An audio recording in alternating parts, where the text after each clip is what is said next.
राज्य का सारा बोझ दीवान पर डालकर वो भोग में पड़ गया। दीवान को बहुत दुख हुआ। उसने देखा कि राजा के साथ सब जगह उसकी निंदा होती है, इसलिए वो तीर्थ का बहाना करके चल पड़ा। चलते चलते रास्ते में उसे एक शिव मंदिर मिला। उसी समय निचिदत्त नाम का एक सौदागर वहां आया और दीवान के पूछने पर उसने बताया कि वो सुवर्ण द्वीप में व्यापार करने जा रहा है। दीवान भी उसके साथ हो लिया। दोनों जहाज पर चढ़कर सुवर्ण द्वीप पहुंचे और वहां व्यापार करके धन कमाकर लौटे। रास्ते में समुद्र में एक दीवान को एक कृल्प वृक्ष दिखाई दिया। उसकी मोटी मोटी शाखाओं पर रत्नों से जुड़ा एक पलंग बिछा था।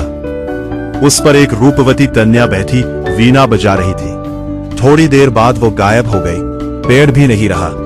दीवान बड़ा चकित हुआ।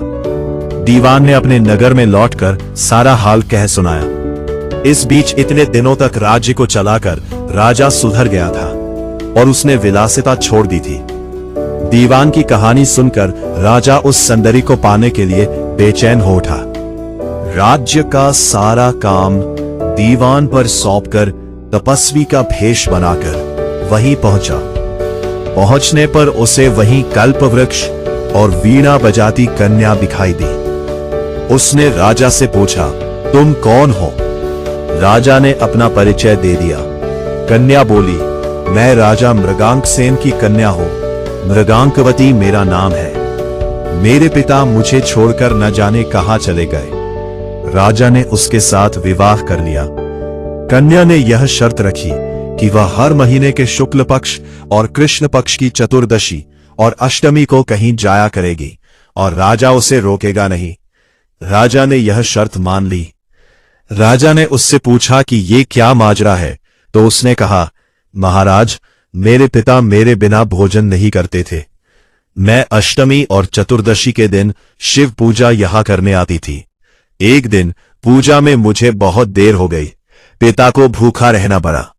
देर से जब मैं घर लौटी तो उन्होंने गुस्से में मुझे शाप दे दिया कि अष्टमी और चतुर्दशी के दिन जब मैं पूजन के लिए आया करूंगी तो एक राक्षस मुझे निगल जाया करेगा और मैं उसका पेट चीर कर निकला करूंगी। जब मैंने उनसे शाप छुड़ाने के लिए बहुत अनुनय की तो वह बोले, जब अंग देश का राजा तेरा पति बनेगा और तुझे राक्षस से निगली जाते देखेगा तो वह राक्षस को मार देगा, तब तेरे शाप का अंत होगा। इसके बाद राजा उसे लेकर नगर में आया। राजा की प्रजा ने राजा और रानी का भव्य स्वागत किया।